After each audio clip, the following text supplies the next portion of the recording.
Que le chemin est pentu. François, pour la première fois, accompagne son oncle pour porter 3 sacs de grains au moulin. Il a un peu peur dans la descente chaotique. Carotte, le petit âne, heurte les ornières de la sente et, parfois, dérape sur les cailloux roulant sous ses sabots. Mais que le paysage est beau! Dans les couleurs mordorées de l'automne, on découvre le vaste étang de Vilnières. Les reflets du soleil à sa surface animent celle-ci de 1000 scintillements argentés. Là-bas, à l'horizon, se détache le clocher du bourg de Saint-Lambert. Au bas de l'interminable chemin qui serpente depuis Beaucouzé jusqu'au bord du plan d'eau, François aperçoit la toiture du moulin, à peine cachée par les bâtiments de la ferme de Grésil. Une longue jetée de pierres et de terre forme un barrage retenant les eaux de la Vilnière.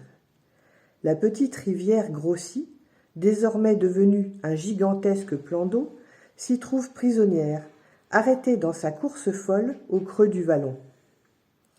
L'oncle Mathurin tire sur la bride pour indiquer à Carotte qu'il doit suivre la nouvelle sente qui descend au pied de la digue. Là s'ouvre largement la cour du moulin de maître Boumier.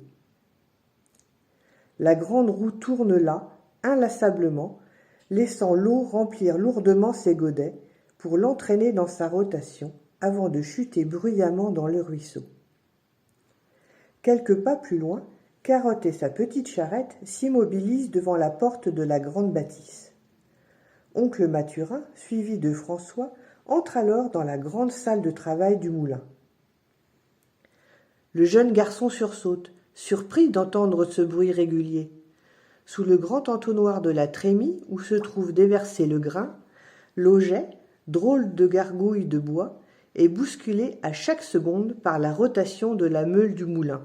« C'est le tac-tac du moulin », lui avait dit son oncle en chemin. Les grains de blé, glissant dans l'auget, chutent à chaque secousse dans le trou central de la meule, disparaissent dans ce gouffre, se font écraser sous la rotation de la meule et se transforment en farine mêlée de son, la peau du blé dont se régale tant Carotte. François n'a pas assez de ses yeux pour tout voir, ne perd rien du spectacle. Les grandes courroies de toile qui se croisent et s'entrecroisent, d'autres arrêtées, entraînant ici une bluterie où l'on sépare la farine du son, là chargée d'animer le soufflet d'une petite forge. Tout n'est que mouvement, tout n'est que bruit. « Bonjour, maître Boumier !» lance l'oncle Mathurin d'une forte voix. « Le bonjour, père Chauvigné. Vous m'apportez du grain à moudre ?» « Pardi, bien entendu, et je vais avec mon neveu François. Le minot voulait voir votre moulin. »« Il est bien fluette, votre marmousé. On ne pourrait guère en faire un meunier. »« Certes, il n'a que 8 ans, mais il nous fera un beau gaillard solide comme son père, pour sûr. Sa mère, ma chère sœur, est une femme qui m'a donné quelques neveux et nièces bien bâtis. » Sur ces mots, l'oncle Chauvigné part chercher ses sacs de blé restés dans la carriole, aidé de Jean, le garçon meunier. François leur emboîte le pas.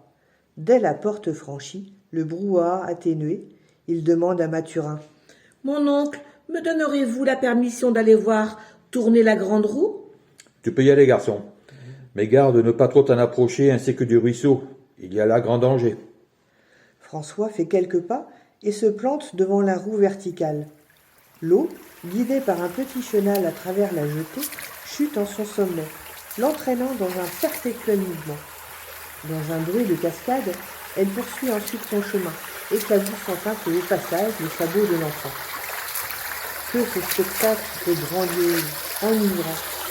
François se sent bien petit devant cette grande mécanique, cette force de la nature qui dépasse tout ce qu'il a vu dans sa courte vie. Il rejoint ensuite le petit pont, prenant garde de ne pas trop approcher, afin de voir le ruisseau. Après s'être agité un court instant sur la roue, l'eau file comme épuisée par la tâche et pressée de rejoindre l'étang Saint-Nicolas tout au bout de sa course. On eût dit avoir les remous inondés de soleil agitant les herbes folles, telle réponse à sa fenêtre, une longue chevelure blonde agitée par le vent. Une lourde et solide main se pose bientôt sur l'épaule du minot. « Nous y allons, garçon, » dit l'oncle Mathurin. « Carotte a encore la grande côte à monter. Nous marcherons à ses côtés. » Le raidillon, après une longue grimpette, mène la troupe jusqu'au sommet du coteau. François se tourne alors vers Mathurin. Savez-vous quoi, mon oncle? Quoi donc, Minot?